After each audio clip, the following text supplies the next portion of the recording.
pagi jadi penanda dimulainya aktivitas manusia. Orang-orang membuka pintu dan jendela sewaktu matahari memantulkan bayangan di atas tanah. Hidup dimulai sejak pagi. Di kota dan di desa, tempat komunitas manusia dimanapun di belahan bumi ini, hidup selalu dimulai pagi hari. Orang kota memenuhi jalan raya, menjalar laksana tumbuhan merambat menuju ke semua sisi. Mereka menjejali pasar modern,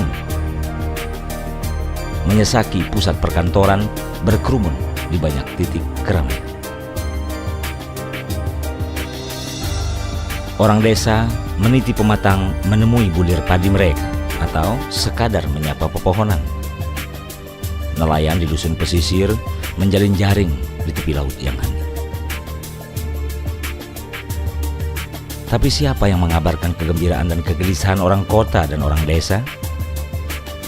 Siapa yang menuturkan kisah kepada orang desa bahwa mereka membutuhkan kota sebagai panutan dalam perkembangan? Siapa pula yang bersedia mengirim pesan kepada orang kota yang mengabarkan bahwa sebenarnya mereka memerlukan sumber daya alam yang tersedia di desa? Media massa tak sanggup melayani kebutuhan semua orang. Orang-orang kota yang tinggal di kampung-kampung perkotaan ingin menyuarakan kata hati mereka. Orang-orang desa di perdusunan-perdusunan kecil menghendaki suara mereka didengar. Namun media massa tak sanggup melayani kebutuhan semua orang. Maka warga ingin menerobos kebuntuan.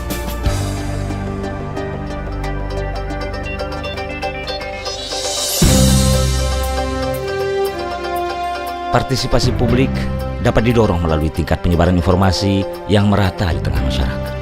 Sukar untuk mengharapkan warga agar turut mengambil peran dalam setiap kegiatan konkret jika mereka tak mengetahui informasi.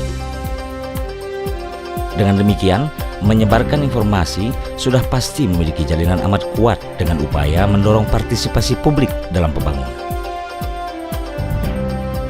Dalam ungkapan lain, kata kunci partisipasi publik adalah penyebar luasan informasi.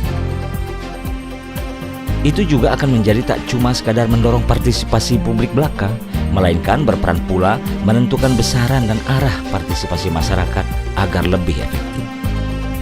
Dalam banyak referensi mengenai partisipasi publik, peran media massa telah mendominasi keberhasilan daya dorong dalam pembangunan. Kita tahu masih banyak pula institusi lainnya yang bekerja bersama-sama media massa untuk tujuan tersebut. Salah satunya kelompok aktivis di dalam lingkungan warga itu sendiri. Banyak orang meyakini bahwa kelompok penggerak yang muncul dari dalam diri masyarakat lebih efektif untuk menggugah kemauan warga. Jika kita ikut mempercayai teori itu, menjadi sangat penting menemukan formulasi yang terprogram untuk mewujudkan kelompok aktivis yang bekerja membangun informasi di tengah masyarakat mereka sendiri. Pilihan untuk ini adalah membuat sistem informasi terpadu yang dikerjakan oleh warga, muncul dari warga, dan untuk kepentingan warga. Sistem itu kita namakan Kampung Media.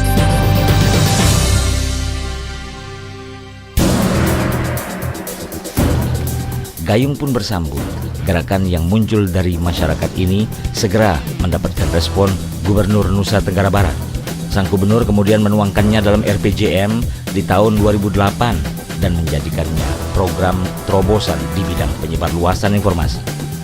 Sebagai gubernur, Tuan Guru Haji Muhammad Zainul Majdi memerintahkan Disubkominfo NTB untuk membentuk komunitas kampung media di setiap kecamatan dengan tujuan utama yakni meningkatkan budaya bertutur menjadi budaya menulis dan meningkatkan ekonomi kreatif warga.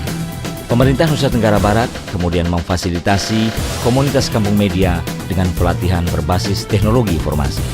Temu kreatif antar komunitas terus digelar setiap tahun. Pakar teknologi informasi dan ahli komunikasi ikut memberi motivasi pada komunitas anak kampung yang tak kampungan itu. Sambung rasa dan sambang rumah menjadi keseharian mereka.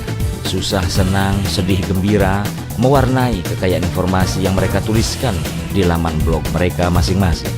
Informasi tentang NTB kemudian menjadi ramai di dunia cyber dan menjadi perhatian banyak orang. ikhtiar itu pun berbuah manis. 5 Desember 2011, Kampung Media memperoleh penghargaan Universal Service Obligation atau USO Award dari Kementerian Kominfo karena dinilai sebagai ide kreatif terbaik dalam penyebarluasan informasi. Sejumlah sarana TIK dari Kementerian Kominfo dan Pusat Layanan Internet Kecamatan atau PLIK dipercayakan pengelolaannya kepada komunitas Kampung Media. Inilah kemudian yang memicu semangat warga untuk terus berkarya. Masyarakat pun makin banyak yang ingin bergabung dalam komunitas Kampung Media.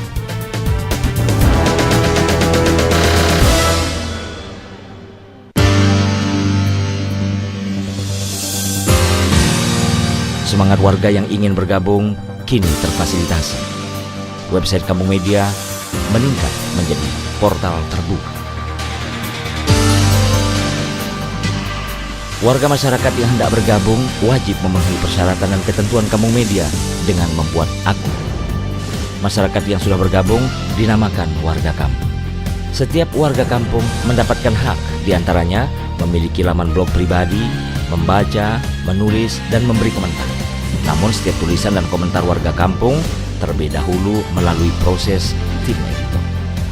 Beragam fitur dan layanan tersedia, mulai dari info kampung, wisata kampung, kuliner kampung, inspirasi kampung, hingga pengaduan kampung dapat digunakan warga di kampungmedia.com.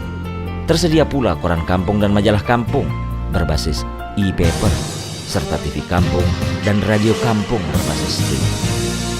Inilah ruang berkumpul bagi warga, untuk warga, dan oleh warga Nusa Tenggara Barat. Ruang untuk berbagi antar sesama, berpartisipasi membangun negeri dari halaman sendiri. Strength in our page. Kekuatan ada di halaman sendiri. Setiap kebaikan yang diperoleh hari ini adalah kesadaran meninggalkan keburukan di masa lalu. Manusia tak diperkenankan menentukan hasil, hanya diberi kesempatan untuk berikhtiar. Lakukan yang terbaik dan sampaikan informasi bermanfaat meski satu kali.